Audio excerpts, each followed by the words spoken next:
Estamos ao vivo para mais uma live, mais uma aula incrível com as 4 lições da produção.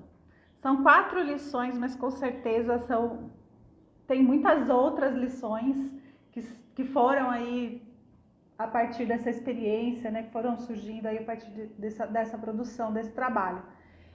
Então, bora lá! Quem é novo por aqui, manda oi. Quem participou da live de ontem, coloca aí. Participei da aula 1 e 2, para eu saber. Eu vou colocar um comentário e fixar que eu esqueci ontem, né, com o tema.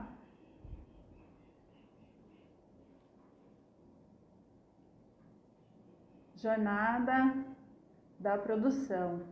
Quem viu a aula de ontem? Quem viu?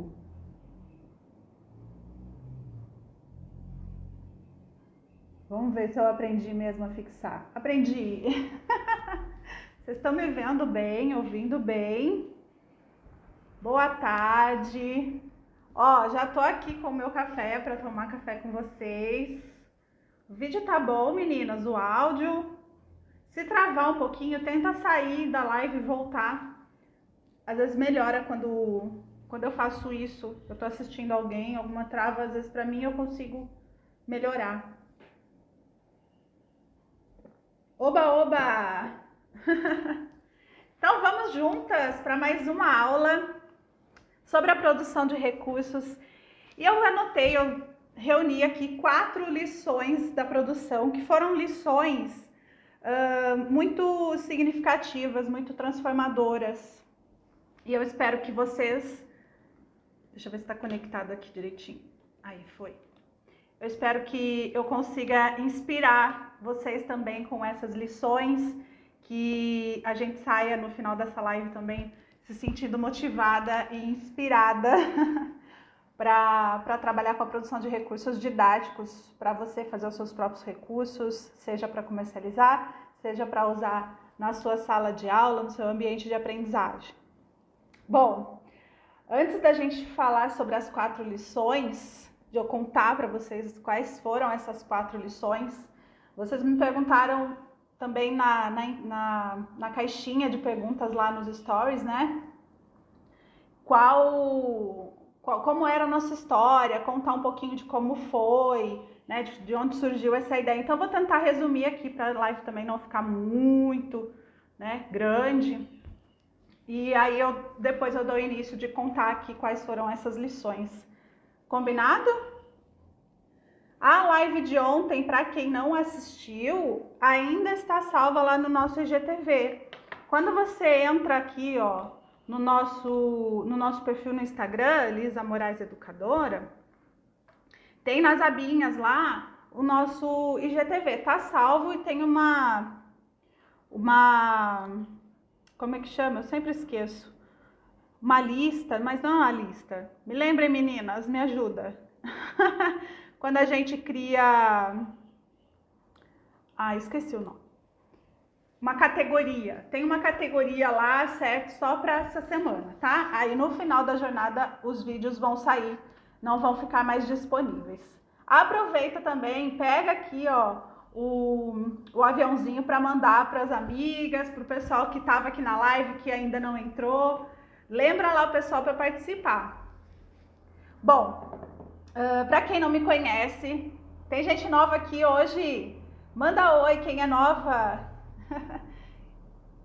Quem não me conhece, eu sou a Lisa, sou pedagoga e psicopedagoga.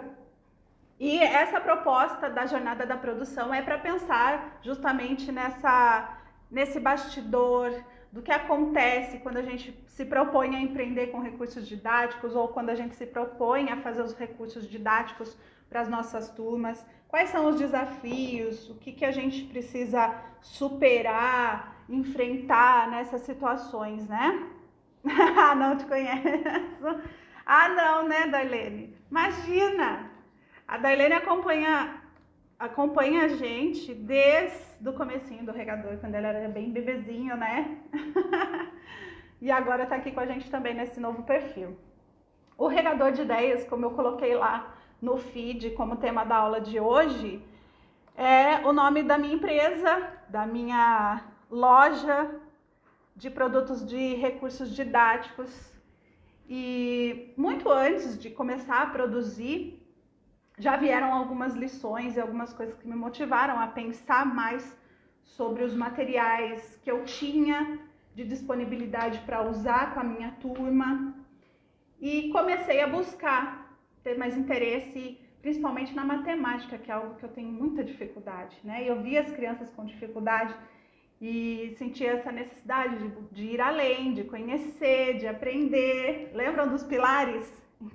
E aí, isso me mostrou uma nova perspectiva. A gente vai além, né? A gente consegue olhar para esse ambiente de aprendizagem, olhar para os materiais que a gente tem, pensar em novas possibilidades, ampliar essas possibilidades a partir desse sentimento, né, de que não é suficiente, né, aqueles recursos, enfim. Isso vai, quando a gente já tem essa percepção, a gente já começa a olhar para aquilo de uma forma mais crítica, já tem um mexidinho aí, né? Já tem um passo para começar a fazer os seus recursos didáticos e conquistar essa ação, essa autonomia para tomar as decisões, para fazer as escolhas. Então, a minha história acho que começa aí, né, com o regador de ideias, de não aceitar algumas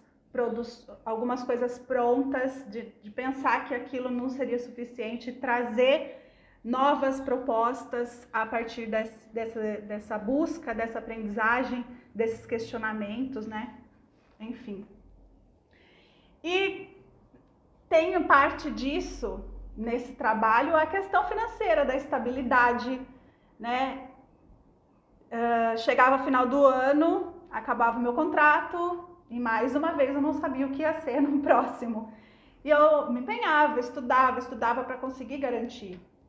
Só que tinha um problema, como eu sempre gostei de trabalhar com materiais diversificados, no começo do ano era uma escola diferente, era uma turma diferente, a adaptação minha com a equipe, com as crianças, da família com a minha proposta, da equipe com a minha proposta. Então, e acaba que isso vai ficando muito cansativo, dependendo da instituição. Concordam comigo? Quem aqui trabalha com materiais mais diferenciados, vamos dizer assim, com jogos, com atividades elaboradas por você mesma, né? Fora daquela proposta fechada e limitada dos livros. Não vou dizer que são de todos ruins, mas muitas vezes é limitado no sentido de que não vai conseguir atender todas as demandas da turma, né? Então, se você já tentou aplicar, já usou os recursos que você fez, de materiais, de jogos que você aprendeu, sentiu ou não sentiu dificuldade para uma aceitação da equipe? Ou eu já tive relatos de profs que usam os materiais escondidos na sala de aula, usam os recursos sem informar a equipe, porque não autoriza, porque não vê isso como um benefício para as crianças, né? E, enfim, se eu perder minha linha de raciocínio, vocês já sabem, né? A culpa é do meu signo.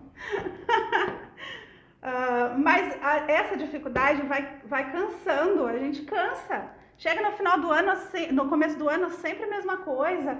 E novamente, uma nova equipe, não pelas crianças, né? Mas a dificuldade que a gente tem de compartilhar isso com a família, de compartilhar isso com a equipe escolar, de mostrar que esse material tem valor, de que isso é significativo e importante para as crianças, cansa. Eu, por um tempo, desisti. Em 2012, eu saí da sala de aula, fui trabalhar em outra área, mas não foi por muito tempo, tive que voltar, porque não dá. A gente acaba sentindo falta.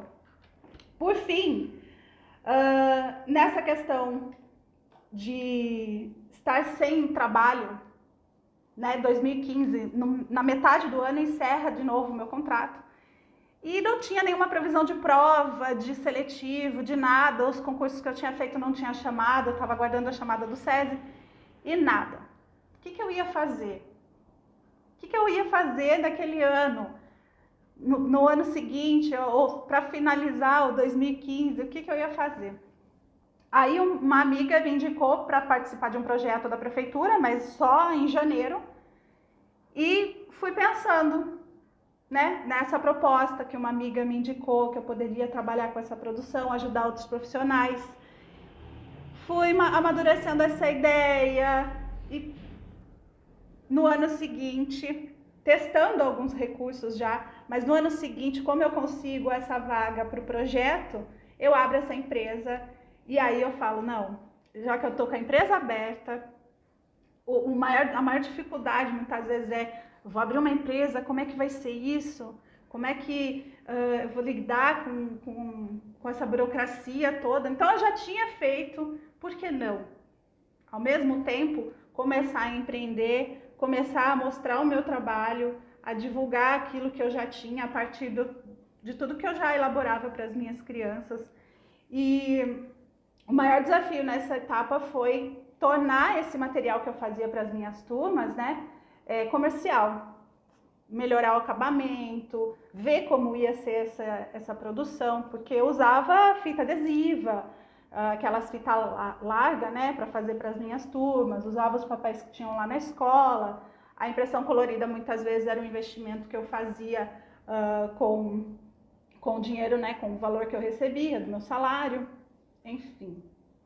E o Regador de Ideias vem, começa lá em 2016, junto com esse novo trabalho, ainda, né, na prefeitura. Só que no final de novembro acabou de novo. E era para terminar em dezembro o contrato, mas eles encerraram antes. E aí, mais uma vez. E mesmo assim, eu não estava confiante. Eu já tinha alguns clientes, mas eu não sentia confiança. Não na proposta do trabalho, mas confiança de que eu era capaz, né?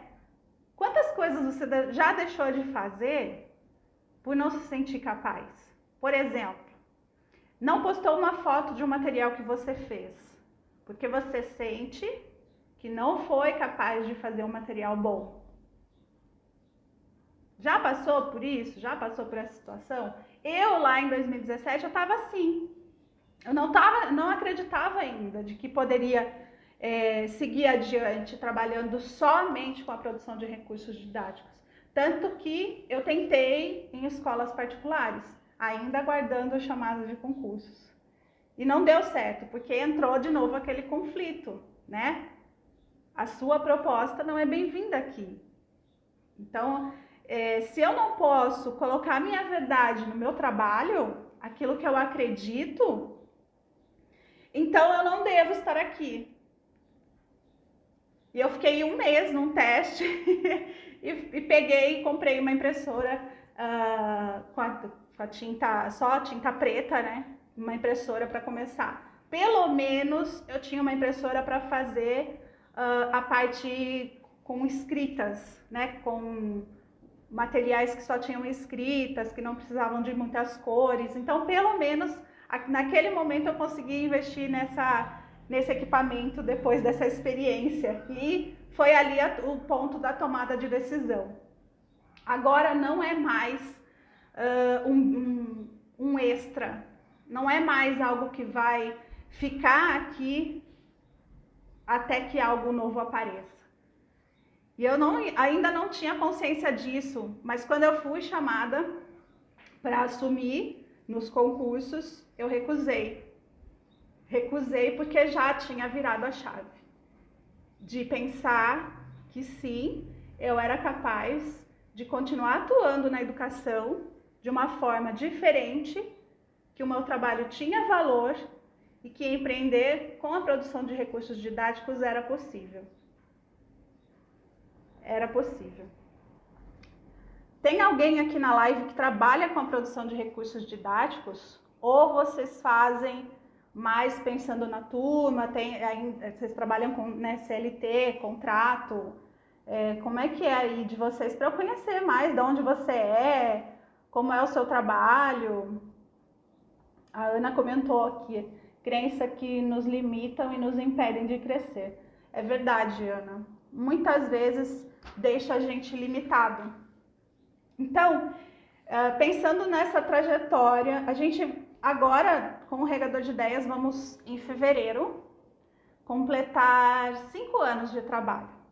5 anos trabalhando só com a produção de recursos didáticos, empreendendo. E meu marido também, ele é professor de história e por um tempo ele trabalhou ainda, ele continuou na escola, mas depois de um tempo ele ganhava R$ 15 hora aula, e é do estado, né?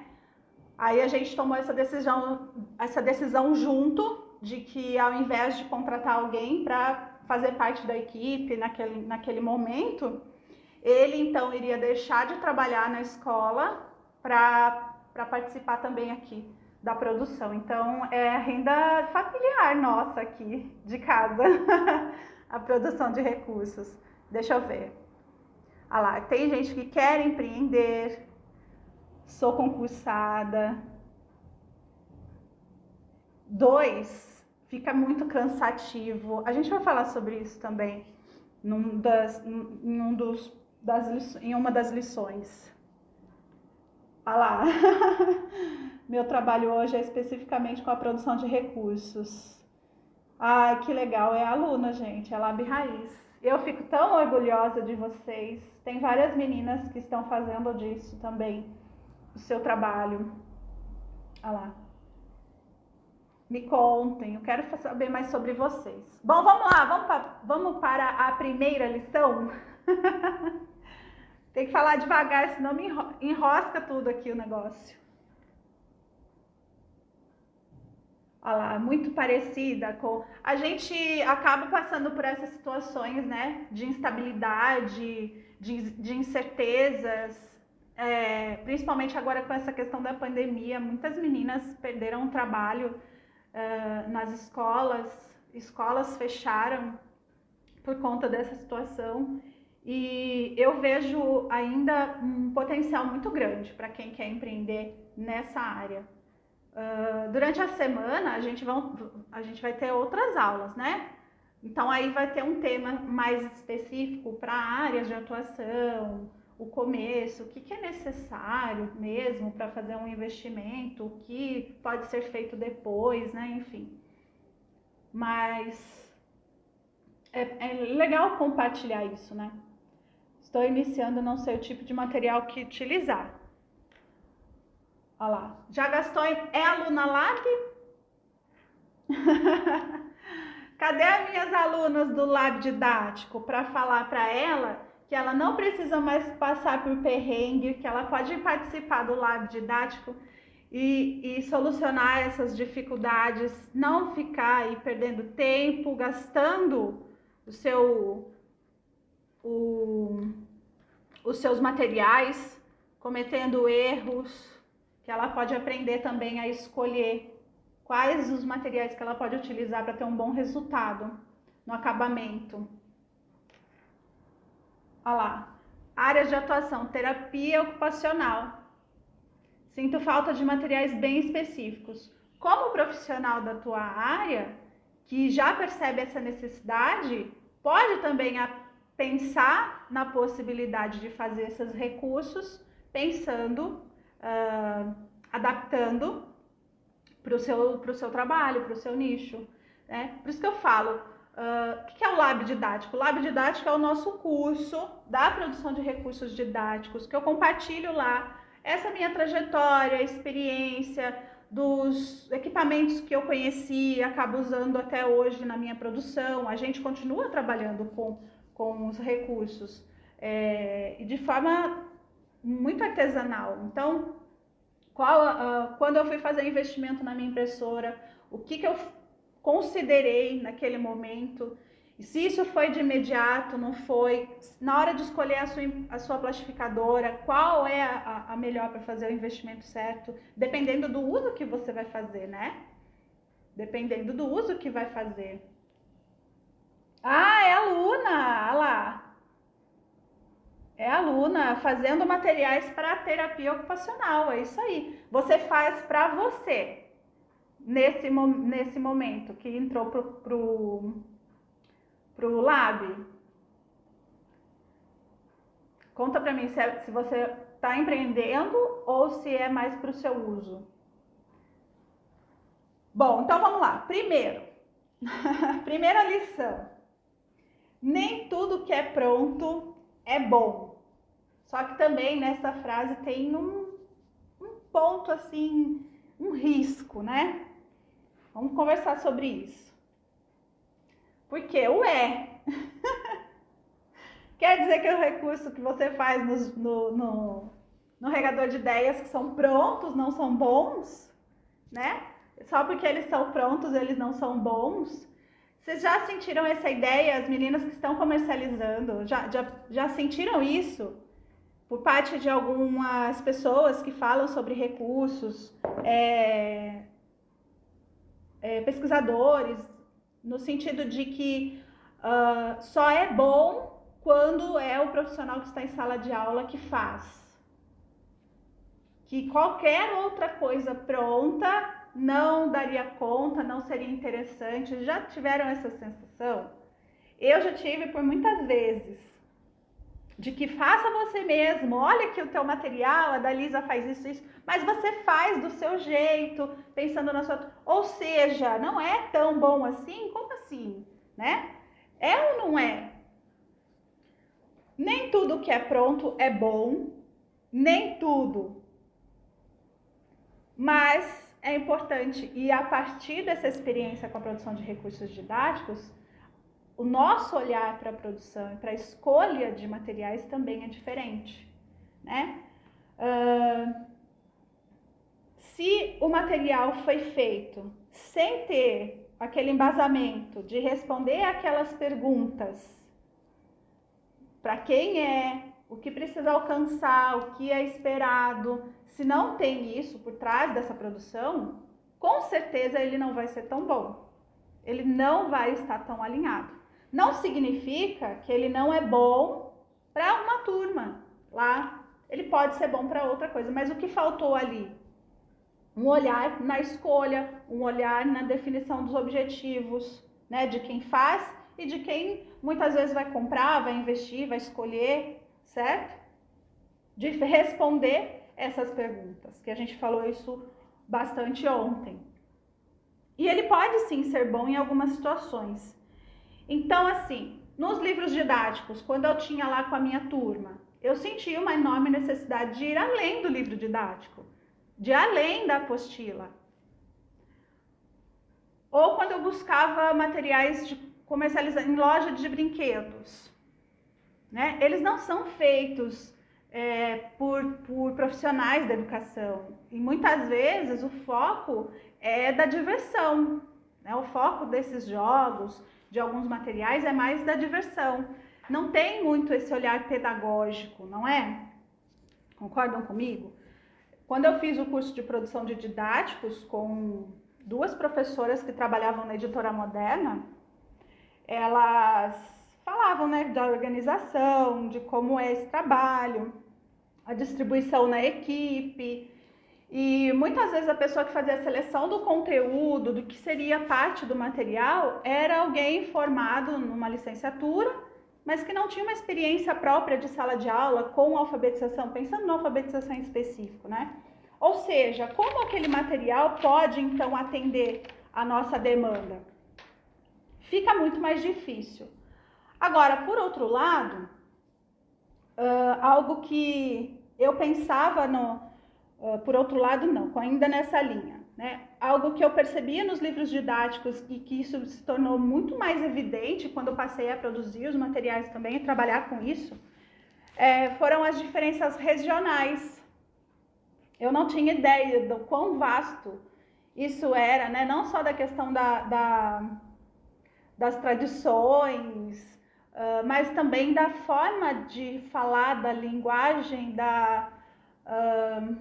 me ajudem, meninas, como é que vocês falam aí algumas palavras que são diferentes em outros lugares? Por exemplo, mexerica.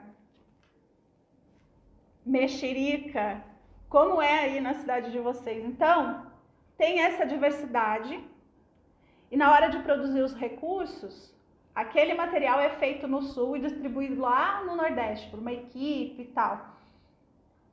São pessoas formadas em uma região que tem uma visão daquela região e é muito difícil você ter essa noção de outros lugares.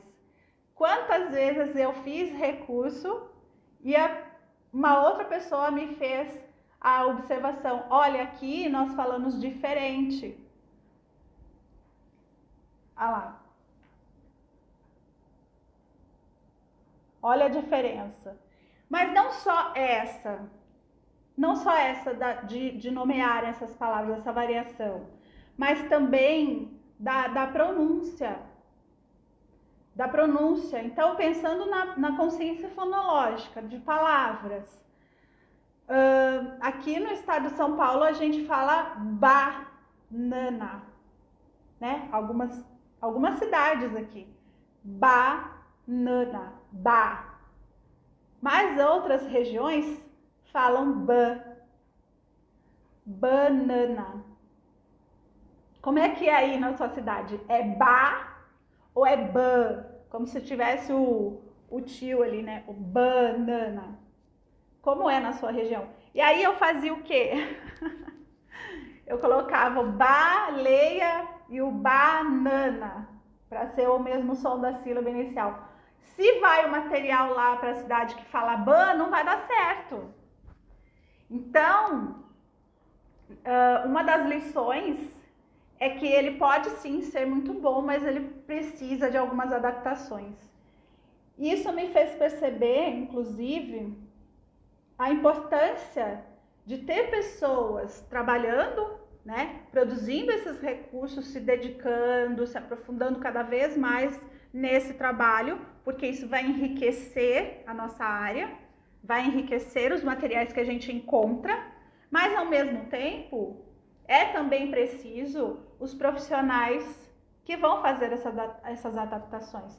Então acontece assim, chega o material para cliente e ela me pede para fazer uma alteração, ou ela já vê ali na foto do material que precisa alterar alguma coisa e ela me pede, eu faço. Olha, você faz essa adaptação por essa palavra e eu acabo até tornando fixo essa alteração. Por quê? Era algo que eu não conhecia.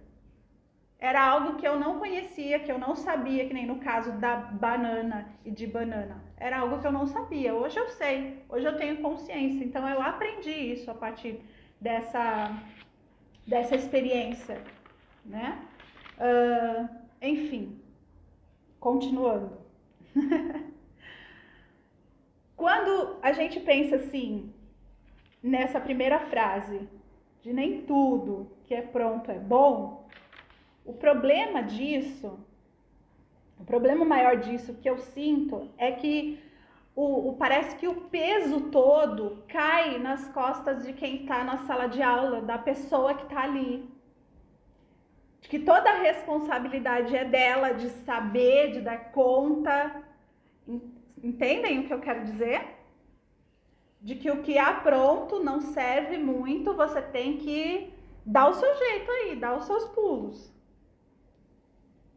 Né? Traz esse peso, traz essa sobrecarga muito grande. E algumas pessoas pegam isso para si e ficam ali com dificuldade, com muita dificuldade, para fazer os seus próprios materiais, né? Você sente dificuldade para fazer os seus próprios recursos? Fica perdida muitas vezes? Então, quais os aprendizados dessa primeira lição, né? Que o pronto, para fazer o seu próprio material, sair dessa proposta do pronto e fazer o seu próprio recurso, é uma trajetória longa e não é tão fácil e simples, mas necessária. Isso ela é necessária. De ter pessoas que fazem os seus recursos, que avaliam de forma crítica, porque a gente não é mero aplicador de atividade, a gente não é mero professor que só recebe o material pronto e aplica, sem refletir, sem pensar, sem selecionar, não é mesmo? Sim ou não? Deixa eu tomar uma aguinha, eu já falo o próximo aprendizado aqui dessa lição de saber e de reconhecer que nem tudo que é pronto é bom, mas que ao mesmo tempo falar isso ou pensar isso pode ser prejudicial e trazer uma dificuldade grande, né? Bom, o segundo é que essa responsabilidade não é só de uma pessoa, ela é da formação, que esse pensar na produção de recursos didáticos também deveria estar e fazer parte da nossa profissão, né? Como professores, profissionais que atendem nessa área de educação, né? É também da equipe de ter ali uma comissão, de ter um momento dedicado para conversar sobre isso, para debater, para estudar, para pensar nos materiais que existem e a partir deles aí trazer novas propostas, não é? É das universidades e sim, da gente também. É um conjunto, né, de pessoas que estão responsáveis, não é? Então, hashtag, hashtag, a responsabilidade não é só minha, é nossa, né? É nossa. Então, quando julgamos que o material que é pronto é ruim, apesar de ter as suas limitações, a gente também deixa de aprender, de conhecer aquilo que já foi feito, de conhecer materiais que já foram estudados, aplicados, porque a gente está sempre ali com aquela ideia de que eu tenho que fazer o meu, que eu tenho que partir do zero, e não é bem assim. Concordam, meninas? Segunda lição. Segunda lição.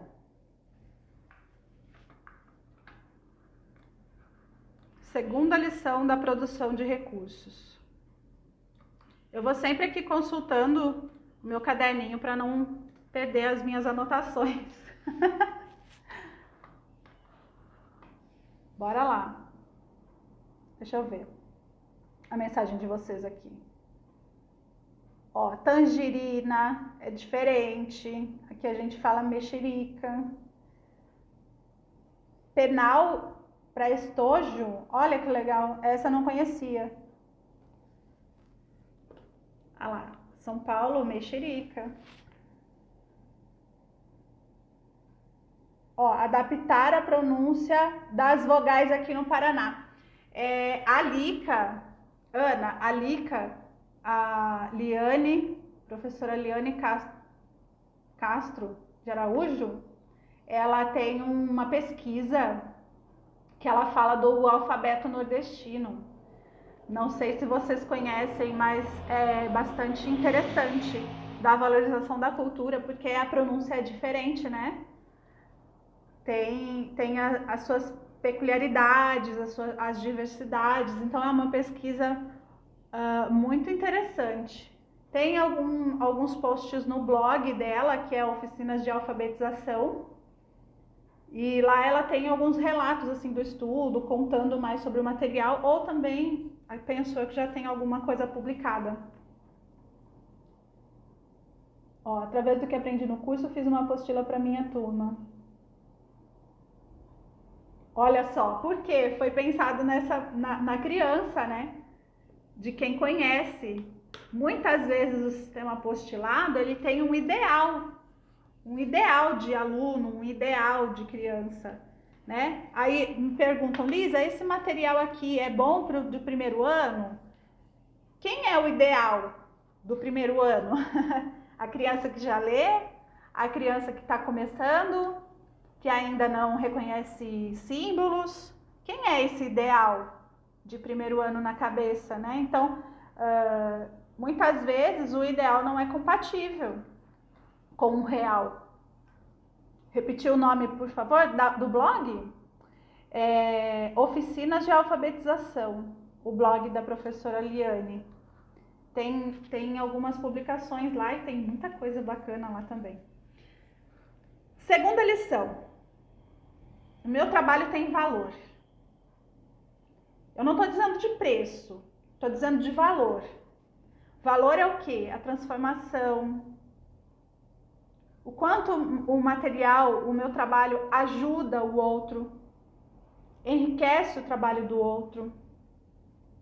O tempo que eu me dedico para fazer, que não é só o papel, que não é só a plastificação, né? Que não é só o material, o foco não é só no material. Enfim, essa foi uma lição que eu aprendi, porque eu achava que o meu trabalho não tinha valor e tinha muita dificuldade para colocar os valores, né? Definir o preço e tudo. E quando você entende que vai muito além do preço, isso vai te ajudar a ter mais confiança na hora de tomar essas decisões e de se posicionar, dizendo sim, se você achou caro, tudo bem, mas eu não posso, por essa opinião, reduzir o valor. Primeiro, que um valor mínimo, né, pensando ali no retorno que você precisa ter financeiro, é o que vai te dar a possibilidade de pagar os seus boletos, de manter a sua empresa ativa, de não passar 6 meses e você ter que desistir, você ter que procurar outra coisa, porque não é rentável, não te ajuda nesse sentido. E quando você tem o valor, você sabe o quão aquilo é transformador, você se apaixona pelo seu trabalho e quer mostrar isso para os outros também. Então aquela vergonha de mostrar o meu trabalho, de não postar as fotos, de não compartilhar aquilo que eu estava fazendo, era essa questão de que o meu trabalho não tinha valor, de que não ia ajudar, de que as pessoas não iam querer, ou que iam ficar julgando, enfim, qualquer outra coisa. Mas eu só consegui começar a mostrar isso, a definir o preço, né? E não jogar o preço lá embaixo, é de reconhecer que tem valor, de que ele é importante, de que ele é transformador, que vai ajudar o outro, certo? Então, assim, a minha empresa hoje só consegue estar ativa há quase 5 anos porque eu tive que mudar isso também e reconhecer que o trabalho tem valor, que vai muito além do papel usado, vai muito além da plastificação, vai muito além da tinta, vai muito além do processo de confecção, né? É o tempo dedicado, é a transformação que ele vai gerar. Alguns recursos acabam sendo inovadores, são diferentes, né? Alguns têm aquele embasamento e outros foram surgindo nesse trabalho. Então ele tem valor e ele é importante, sim. Diga você mesma para o seu trabalho. Agora aqui, ó, hashtag empreendedoras da produção. Você é empreendedora da produção de recursos didáticos? Fale isso para você. O seu trabalho tem valor. Repita isso várias vezes. O seu trabalho tem valor. Agora, tem várias meninas que são CLT, que estão ali fazendo seus recursos. E olha só, o seu trabalho também tem valor. Quando alguém me fala, por exemplo, meu marido, que trabalhava no estado, ganhando R$15 hora aula, R$15 hora aula, o que isso significa na vida profissional de um professor? O que isso significa? Né? R$15 hora aula te permite investir na sua carreira, comprando cursos, comprando livros, indo em, como fala, aqueles encontros, né? A feira do educador, a conferência, os encontros dos educadores, das formações, para saber o que está rolando na área, quais são as pesquisas, quais são os projetos, né? Pensem aí nos outros profissionais de psicopedagogia, por exemplo, que estão sempre em vários eventos, congresso, obrigada, que estão nos eventos, que estão nas formações, Um salário de R$ 15 hora aula permite que o professor invista no seu profissional? Muitas vezes a gente tem que dobrar a carga horária para conseguir dar conta de manter o mínimo para a nossa família. O nosso trabalho tem valor. Seja você que empreende, seja você hashtag empreendedora da produção, seja você que está em sala de aula com um contrato CLT. Não é? A gente ama o nosso trabalho.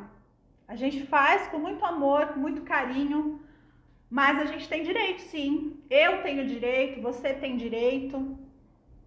Tem direito de uma boa remuneração, tem direito a ter condições de poder investir no seu profissional e se tornar um professor, uma professora, um educador, uma educadora cada vez melhor.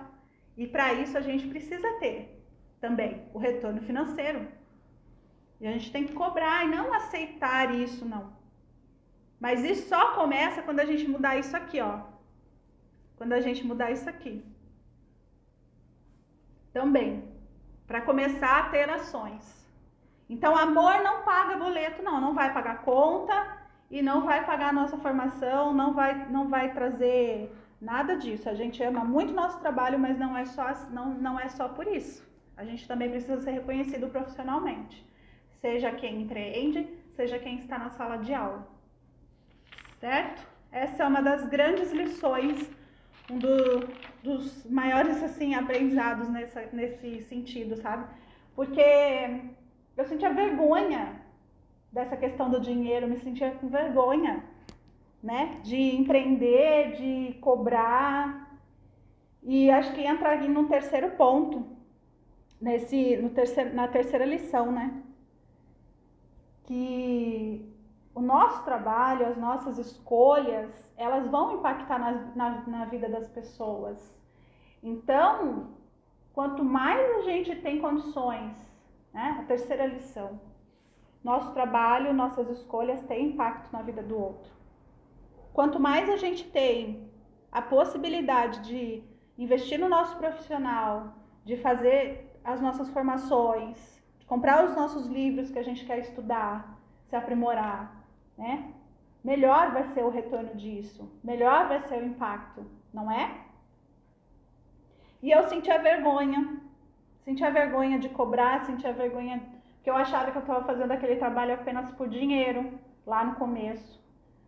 E aí eu só entendi que não era pelo valor, pelo dinheiro, quando eu entendi o valor e passei por uma situação assim, ó. A pessoa me mandou um material para eu fazer e eu disse para ela que não ia fazer aquele recurso. Mas não é porque eu não precisava de clientes, eu não precisava de pedidos. Eu precisava sim, eu tinha poucos clientes. Eu tinha poucos pedidos naquela época.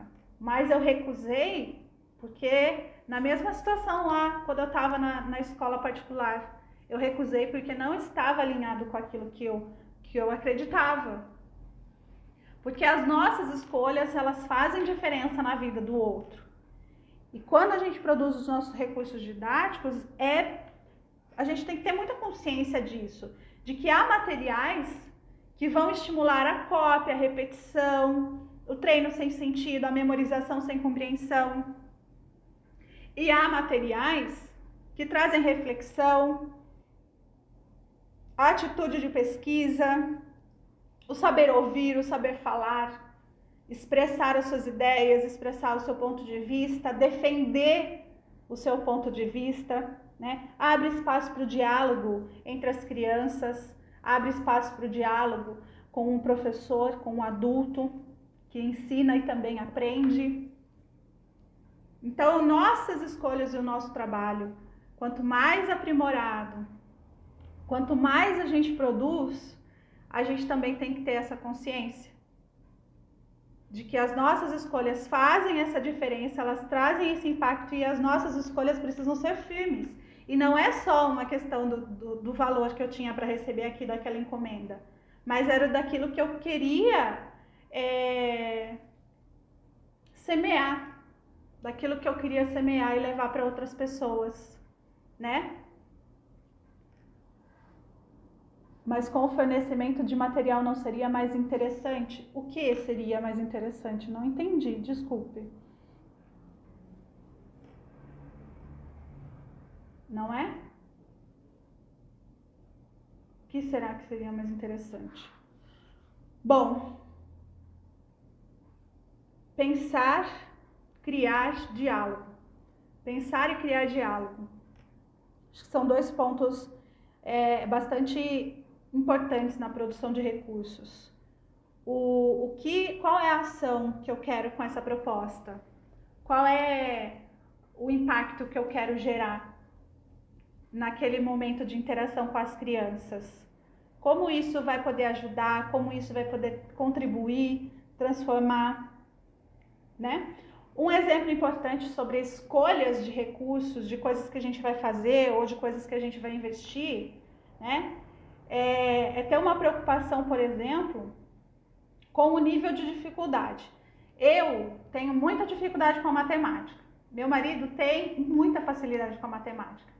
Se nós dois estivéssemos numa sala de aula e o educador trouxesse um recurso, um jogo, por exemplo, que exigisse muito a habilidade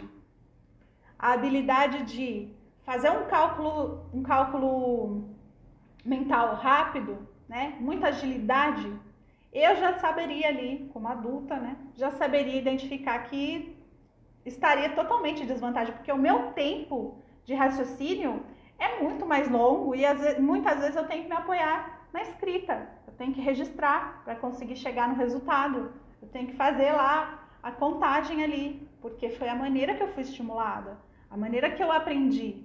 E tem coisas que a gente não consegue mudar nessas estruturas, não é? E o meu marido não, ele tem um raciocínio muito rápido, ele consegue fazer esse cálculo com muita facilidade e agilidade. As crianças na escola do segundo ano sabiam fazer muito mais rápido do que eu, olha pra você ver. Ou seja, se a gente não faz uma boa escolha da estrutura do material, se ele vai exigir tanto da habilidade dos participantes, eu posso colocar essas crianças em uma situação constante de não aprendizado e mostrar a elas que elas não podem, elas não sabem e que elas não são capazes de aprender, né? E ela vai construindo essa visão de si mesma. Enquanto adulto, eu percebo que a escolha de um jogo assim não vai ser atraente para mim, não vai me ajudar em disputa com ele, né? Nesse caso, o professor tem que ter essas duas habilidades, de pensar no recurso e de saber ajustar de acordo com o nível daquele grupo, para que faça sentido para todos os participantes e que seja também divertido para todos, porque aquele que tem mais dificuldade, que não é tão rápido, porque o seu conhecimento o conhecimento que ele tem daquela informação ainda está em construção, ele tem que registrar, ele tem que fazer de uma forma mais pausada, ele não tem a chance de vencer. Mas a gente percebe isso, a criança entende de uma outra maneira, pensando que não é capaz. Olha o quanto isso é importante, seja na produção, seja para você escolher a partir de recursos que já existem. Mas isso eu não conseguia perceber quando eu estava em sala de aula, né? Eu comecei a perceber mais vendo diferenças entre os materiais que já existiam e entre os materiais que eu estava produzindo. Por exemplo, esse aqui, que eu mostrei ontem, vou aproveitar ele que está aqui ainda da live de ontem, que é o do caça-palavra embaralhada. Quando a criança vai procurar este aqui, ela tem todos na mão, mas ela vai procurar um de cada vez. Só que todas as cartas estão aqui, ó. Todas as cartas não, as figuras estão aqui, abertas, todas elas. Então ele tem uma visão geral desse todo e aí ele pode fazer uma análise não fonológica, tá? Observando ali letras que se repetem, letras que tem na palavra, deixa eu ver aqui, que tem na palavra de coruja e tem na palavra de camaleão, que não tem em camaleão, mas tem em coruja, né? O que tem na palavra preguiça, que não tem em galinha, o que tem em tucano, que não tem em outro, enfim, fazendo essa comparação. Agora, quando eu trago uma diferença, quando eu trago ele no jogo de cartas, que pode ser aqui a possibilidade do jogo da memória, com essa palavra embaralhada, e aí eu coloco essas cartas todas viradas para baixo, a criança não tem uma visão das ilustrações, certo? As ilustrações estão aqui. Então, se ele retira uma aqui com a palavra, ele tem somente essa informação. Qual que é o nível de dificuldade aqui? É mais baixo ou é mais avançado do que o anterior, do que o caça-palavra? Porque as figuras estão escondidas. As figuras não estão aqui expostas para a criança poder comparar, fazer essa análise não final. Aqui ela vai ter que ver e tentar juntar, reorganizar essa palavra. O conhecimento dela não tem que estar mais avançado? Sim ou não? Vou guardar aqui a resposta de vocês. Conseguem perceber a diferença? Os dois trabalham com conteúdo, com o mesmo conteúdo, porém de formas diferentes e com níveis de dificuldade muito diferentes. Se você aplicar esse daqui para uma criança pré-silábica, por exemplo, não vai conseguir. Agora o outro sim, porque ela pode fazer essa comparação, né? Com as letras que há em um e que não há no outro, certo? Então olha como o nosso trabalho é importante na hora de fazer essas escolhas, na hora de decidir o que será feito, como será aplicado. Agora a Heloísa é estagiária. Quem conhece a estagiária? Me conta aí, quem conhece a estagiária? A nossa estagiária, ela vai fazer 3 anos no mês que vem, dia 19. E gosta muito de quebra-cabeça. Eu tinha comprado um livrinho da Chapeuzinho Vermelho e veio quebra-cabeça de 6 partes. E ela devorou o livro, literalmente, porque ela comeu, pegou, mordeu. Era um livro grosso, tudo, mas ela manuseou muito e acabou. A única coisa que eu consegui salvar do livro foram essas peças. Eu guardei porque eu sabia que ia ter uma hora que ela ia se interessar por isso e saberia cuidar também do material. Mas ela aproveitou bastante a outra parte. Agora ela está muito interessada nesse quebra-cabeça. Mas há pessoas que dizem, crianças que de 3 anos não conseguem fazer um quebra-cabeça. Mas qual quebra-cabeça? Se for um quebra-cabeça grande, né, com 20 partes, é muito mais difícil. Sabe o que ela ia fazer se eu jogasse 20 partes ali na frente dela? Ela ia fazer assim, ó. Não ia nem querer saber. Mas como tinha poucas peças, ela começou a observar. Eu fui fazendo com ela, depois ela foi querendo fazer sozinha, ela falava, não mamãe, ela fala, Loísa sabe. Loísa sabe. Ela fala desse jeito. E aí ela escolhe um e pega, desmancha e faz. Aí ela pega do montinho, depois monta ali e vai fazendo a fileira. Aí ela pega outro, desmancha e faz, e põe. A hora que tá tudo pronto, ela fala, família! Que tem o lobo mau, tem o chapeuzinho, tem a vovozinha, é uma graça. Então ela tem muito esse interesse. Agora, quando chega no começo do ano, a gente fala assim para os pais, pai, compre um jogo educativo para fazer para a escola, para trazer para a escola, para a gente usar durante o ano. Aí o pai vai lá e compra o jogo de 20 peças para trabalhar com a criança de 4 anos, de 3 anos. 20 peças lá do quebra-cabeça. O que vai acontecer? O que vai acontecer? A escolha do pai é diferente da escolha do educador. Será que esses recursos que vão ser escolhidos tem aí por trás disso um propósito pedagógico? Na hora de jogar para a família escolher? Porque o pai pegou lá, estava escrito assim, para maiores de 3 anos, que é uma classificação do Inmetro. Porque a peça é grande ou a peça é pequena, aí ele coloca essa classificação. E aí ele traz, porque é para maiores de 3 anos, então já está liberado.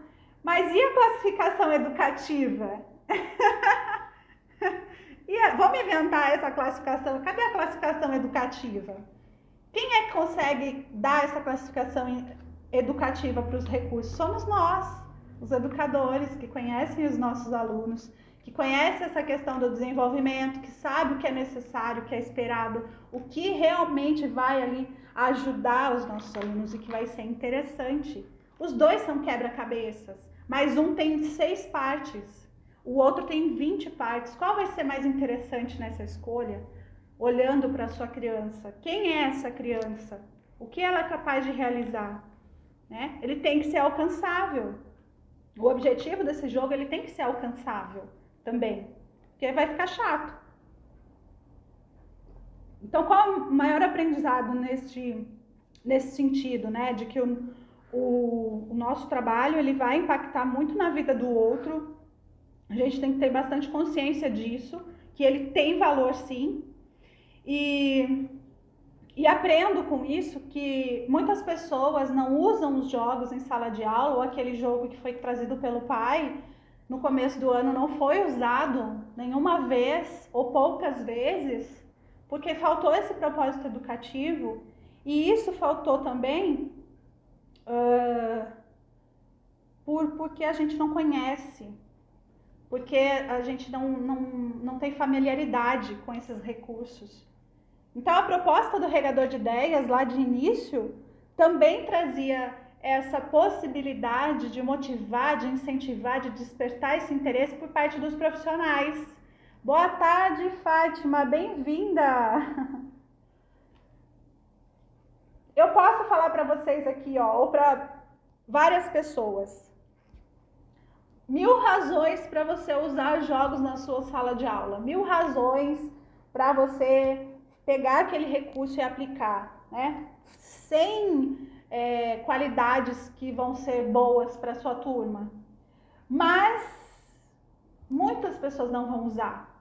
Muitas pessoas não vão usar porque desconhecem, porque nunca aplicou, não estudou na faculdade, não teve contato, não desenvolveu recursos, né?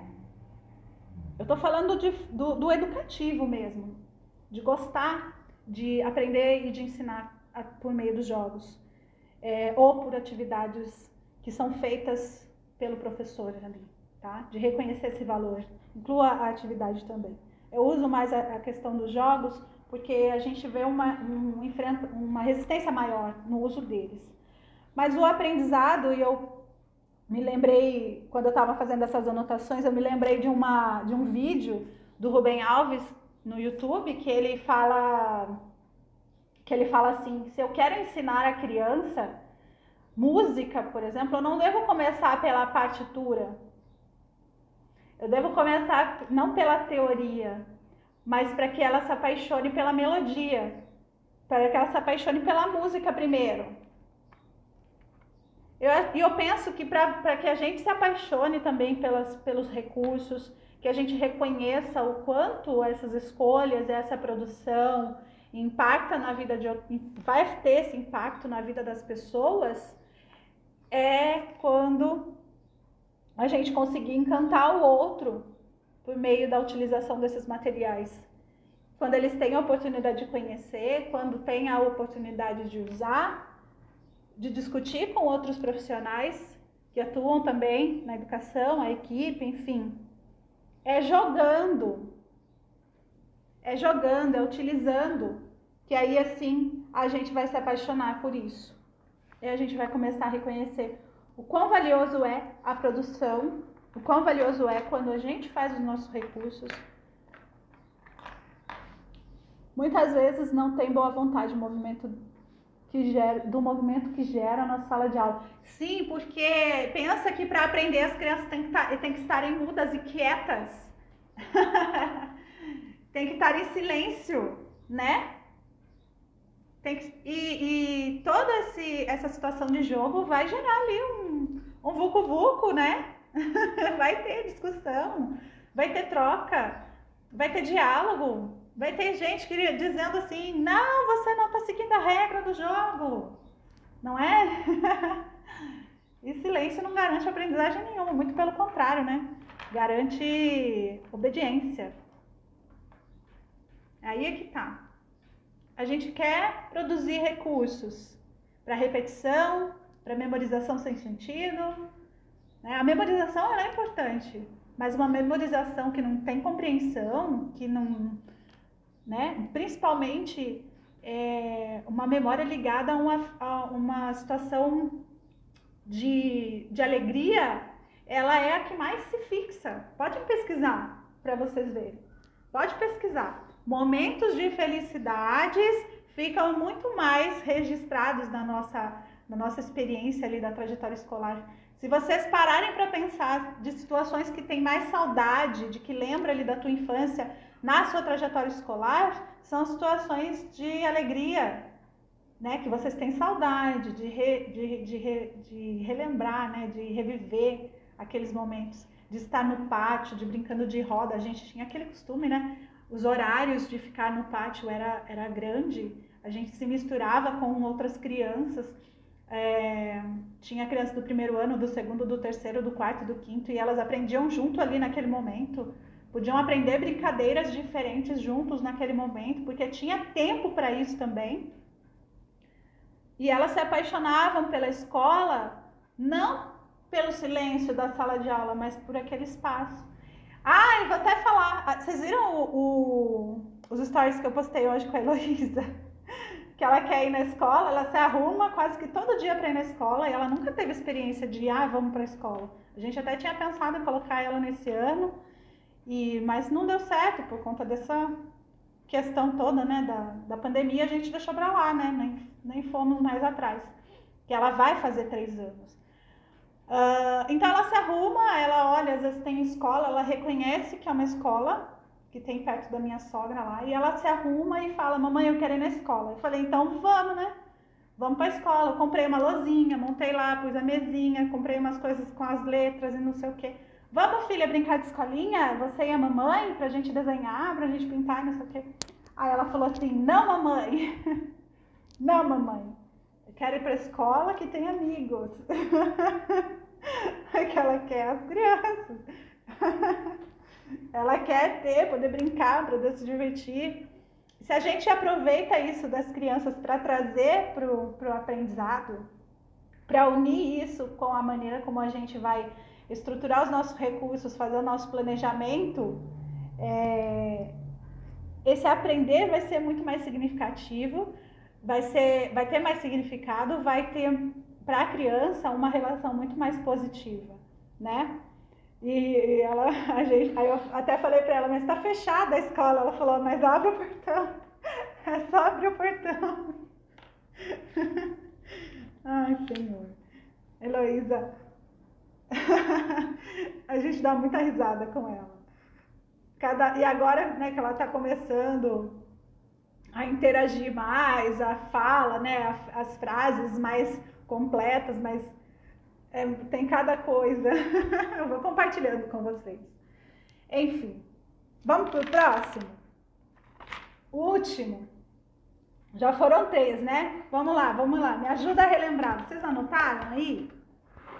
É o último, mas não é o último. Foram 4 que eu penso que seria interessante para essa live, né? Das 4 lições. Então aqui nem tudo que é pronto é bom, mas saber também a diferença, né, que isso pode ter um peso muito grande. O segundo, que o trabalho tem valor, o meu, o seu, o nosso. O terceiro, que o nosso trabalho e as nossas escolhas vai gerar um impacto na vida do outro. A gente tem que ter muita clareza disso, principalmente na hora de fazer a classificação educativa. Hashtag classificação educativa. Indicativa é do filme.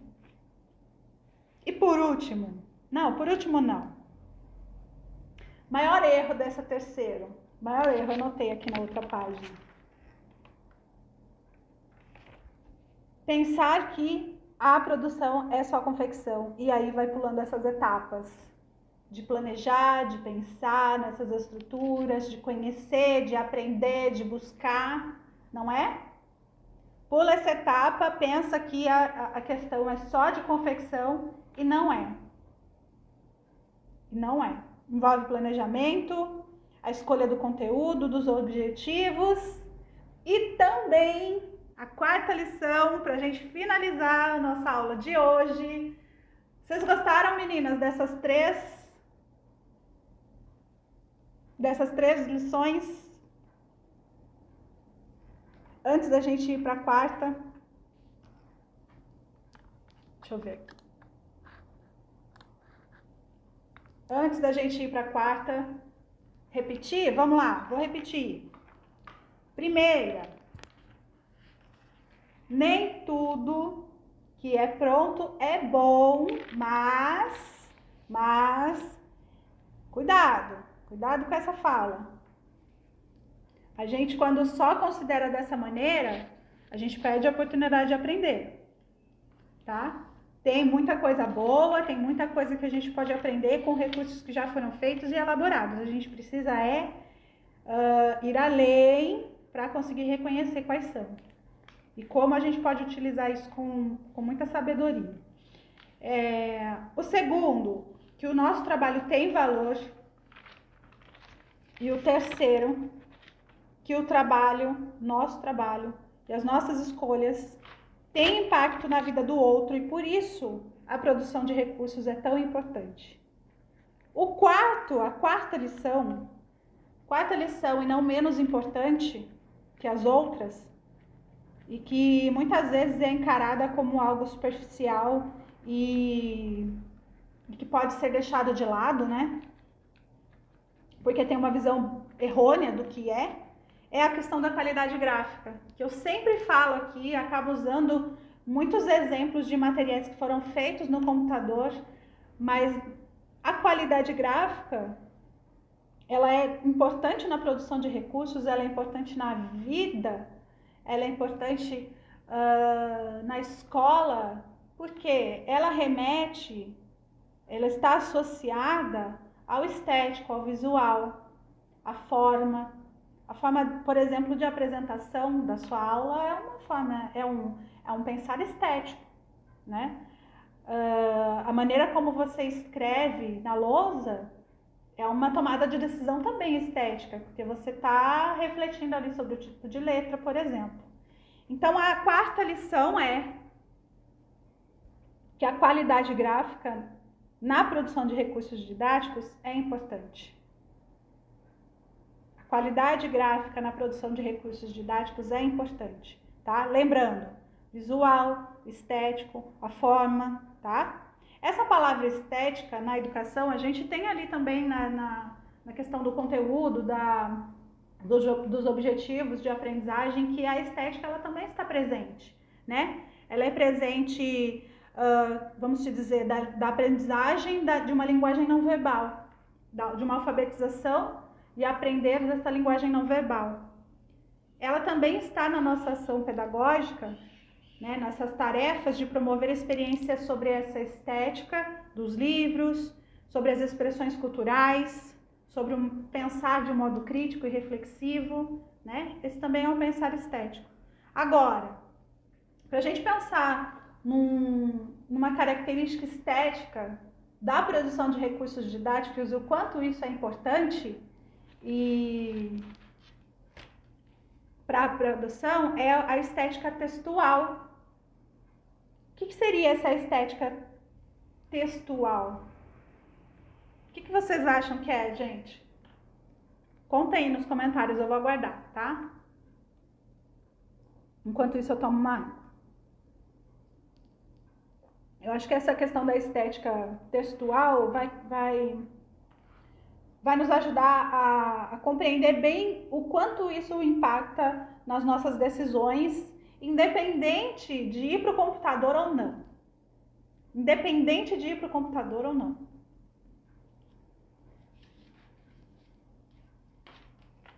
Tenho aqui até umas anotações à parte, para eu não esquecer. Olha lá, as letras, a fonte, o espaçamento, isso, tem a aluna, a organização, sim, e é preciso estar no computador para fazer isso, a harmonia da letra, o tamanho, da cor, Exatamente. Exatamente. Essa é a estética do texto. Essa é a estética do texto. Então, por exemplo, quando que essa estética não seria importante? Quando há a oportunidade de fazer uma escrita no cartaz, uma escrita à mão, com a participação da criança, será que essa estética não é importante? Sim ou não? Quando as crianças também podem participar de momentos de produção, que elas podem participar desse processo de construção dos recursos, de construção dos jogos, né? Principalmente pensando na matemática. Quantas cartas eu preciso? A gente tem um papel num tamanho. Eu preciso dobrar em quantas partes para conseguir tantas partes, né? As crianças também podem participar e construir recursos junto, colocando a letra delas, colocando o desenho delas, né? Mas a gente não vai fazer isso de qualquer modo, porque envolve um cálculo. Podemos usar isso que a gente faz no bastidor, né, quando a gente não leva para a sala de aula, para questionar e trazer essas situações de reflexão com as crianças, né? Em oficinas que eu fazia com a minha turma dos últimos projetos que eu trabalhei, era de construção do carrinho que era movido por elástico. Eles queriam incluir lá na pesquisa deles, da semana, da quinzena, como fazer esse carrinho. Eles assistiram o vídeo, anotaram a lista de materiais, o que seria preciso, montaram o primeiro e depois eles fizeram uma oficina para convidar outros alunos para aprenderem junto com eles. Só que quando eles foram fazer a lista de materiais, o rapaz do vídeo ensinava a fazer apenas um carrinho. Apenas um carrinho. E aí chegou um desafio. Se serão 5 crianças que vão participar dessa oficina com vocês, quantos materiais serão necessários para fazer 5 carrinhos? Então, eles podem também fazer parte da produção dos recursos. Isso é super interessante de propor. E o cuidado estético vai estar ali. Na hora de montar a lista dos materiais, o cuidado estético vai estar ali na hora de descrever como montar, porque tinha que fazer o manual da montagem. Como era esse manual? Vamos puxando aqui para o texto, tá? Quando estimular o recurso de informações vai além da tabela perfeita, de você ter que fazer aquela tabela no computador para a criança fazer o registro das informações, será que nesse momento também o visual não é importante? Essa parte estética não é importante, mesmo que a criança faça do jeito dela, usando lápis, caneta, o que for ali na hora? O estético não é importante, porque se você não tem uma boa organização desses registros, e quando a criança passa a perceber isso, que a gente tem que ter uma organização desses registros para conseguir contar, muitas vezes agrupando esses pontos de 2 em 2, de 5 em 5, não é estratégia de contagem, essa organização também é importante, essa parte estética também é importante. Quando temos a oportunidade de escrever com elas, a gente toma decisão a partir disso. Então, o visual, a estética, a qualidade gráfica, ela é importante. O erro está quando a gente pensa que para fazer isso a gente tem que estar no computador.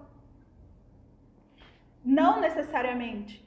Mas quando a gente vai para o computador, tem muita dificuldade de passar aquilo que a gente faz no papel, no cartaz, de passar para o computador. O alinhar, o criar o contraste, seja com cor, seja no tamanho de fonte, né? De pensar nessa legibilidade da escolha da fonte, na organização dos parágrafos, no espaçamento entre letras, dependendo do tipo da fonte que você utiliza. Há fontes, por exemplo, que têm as letras bem juntinhas e outras que têm letras mais espaçadas, que o espaço entre palavras também pode ser maior, mais evidente. O limite da linha, a margem, isso é cultural, é estético.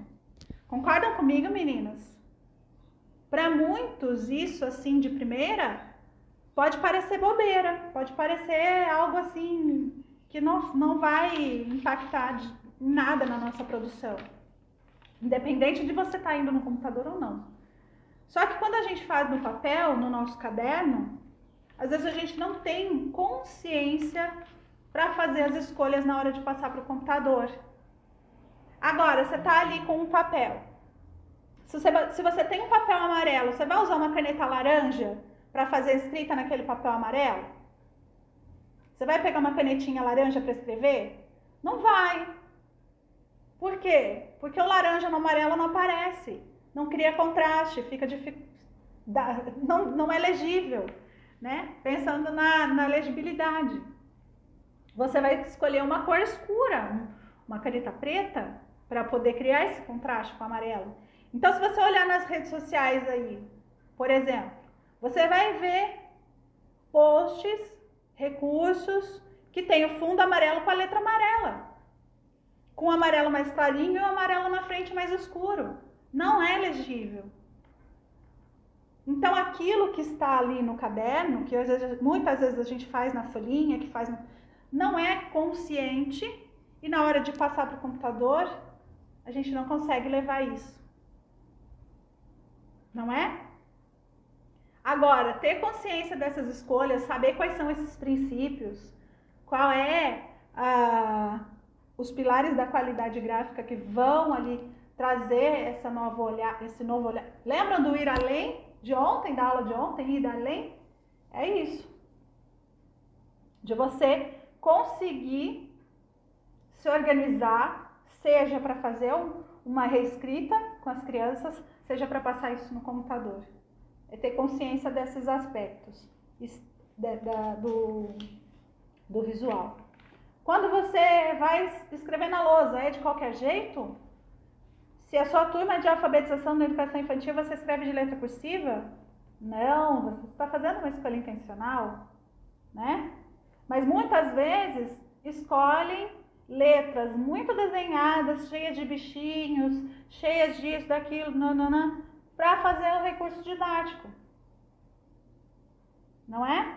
Acaba não ficando com um visual legal, não é atrativo, não é legível. Parece bonito, mas aos olhos do adulto. O alinhamento à esquerda. Fichas de nome. Fichas de nome com a palavra, com o nome centralizado. Como vocês fazem? Com o nome centralizado ou alinhado à esquerda? Como vocês costumam fazer as fichas, os crachás das crianças para poder utilizar ali nas atividades, para fazer uma intervenção ali na roda de conversas? Como vocês fazem? Alinhado, centralizado ou alinhado à esquerda? Quando você vai escrever uma receita no caderno, no seu caderno, como é essa organização do texto? Como é a organização do texto? É de qualquer jeito? É de qualquer modo? Não, há uma estrutura, né? E muitas das coisas que a gente vai observar nas aulas sobre esse básico do design, que pode ser aplicado na estética dos nossos materiais, eles falam justamente isso, evitar o centralizado, porque parece que existe uma frequência muito grande, né, de coisas que são feitas centralizadas, cartazes, listas, ou coisa que eu já vi centralizado era cardápio do dia, que estava centralizado, ou a ficha de nome centralizado, né? Quando a gente traz esse alinhado à esquerda, é para também ajudar a criança a entender que a escrita começa da esquerda para a direita e não centralizada na folha. Isso também faz parte, né?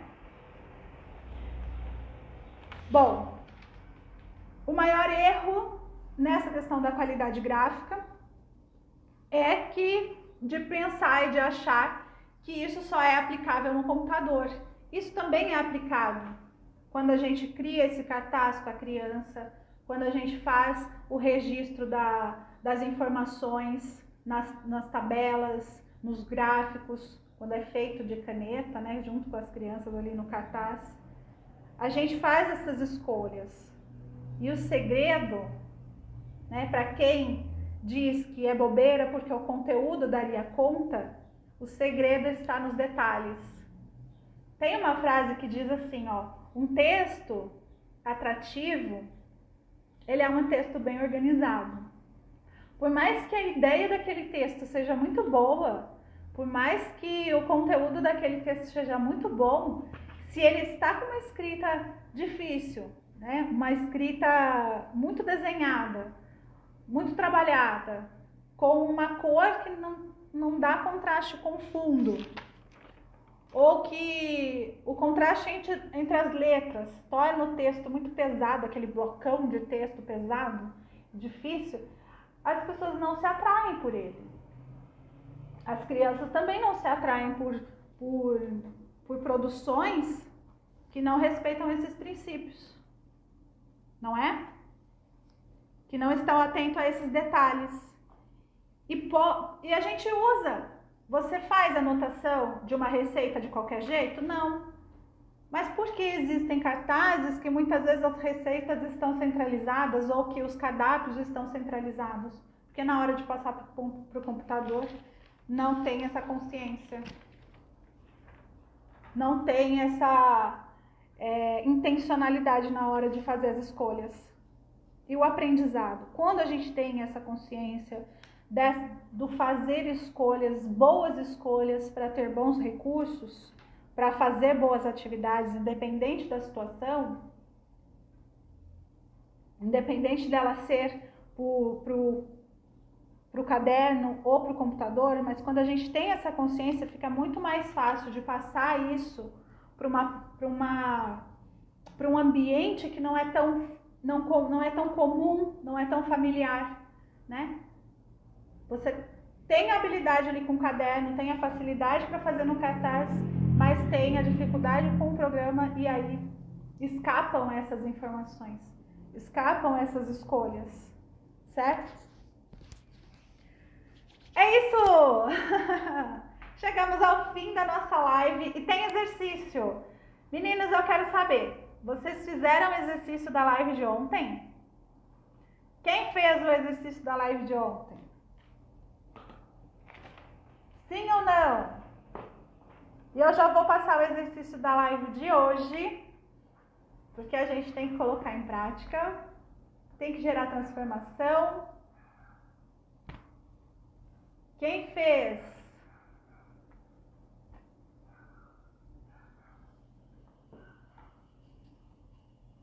Quem fez o exercício? Sim! Oba! Então bora lá. Preparadas para anotar? Separou o caderno? Fez as anotações do que vai mudar para criar os hábitos? Quem não assistiu a live de ontem, corre lá depois para assistir. Ainda dá tempo.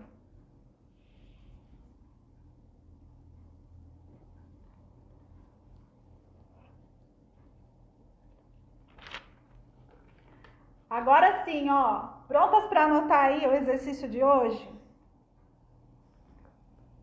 Pensando nessas lições que a gente viu, as lições da produção. O exercício é: faça uma lista de frases positivas sobre o seu trabalho. Faça uma lista com frases positivas sobre o seu trabalho.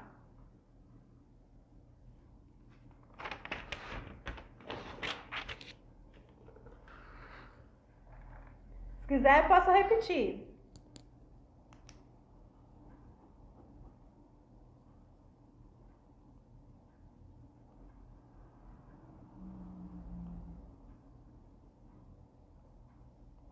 Agora vamos preparar para o print?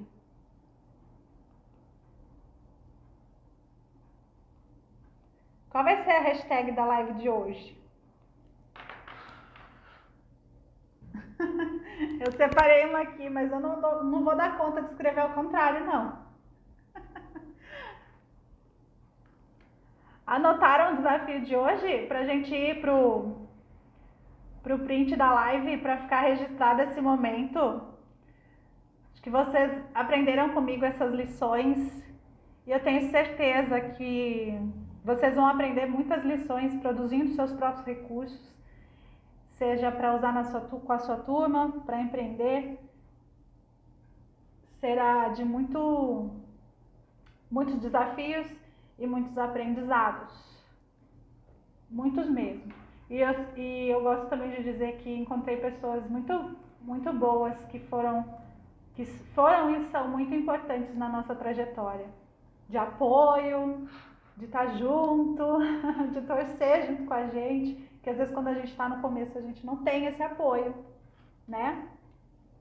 Então, ó, vamos lá, hashtag, coloca aí nos comentários para sair também, hashtag classificação educativa.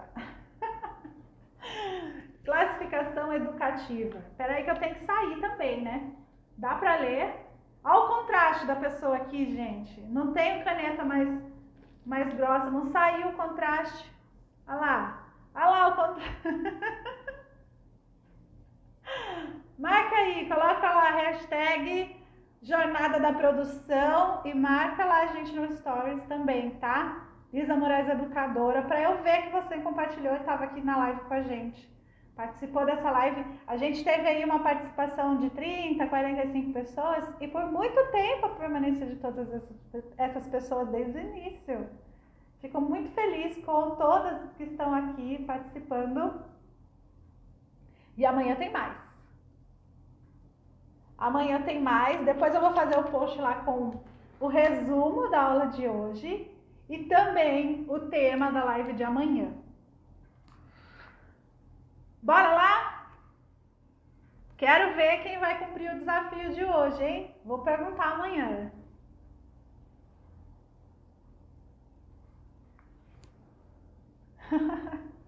Muito obrigada pela presença. Amanhã tem mais. E eu quero ver todo mundo aqui de novo. Combinado? Tirar os comentários, mas deixa o pessoal aparecer também, gente. Espera aí, então. Então vamos. Assim.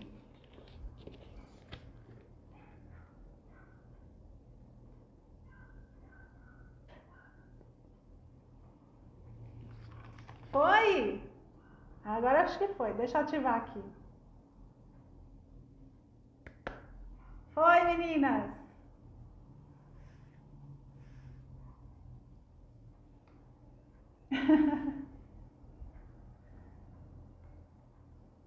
Muito obrigada.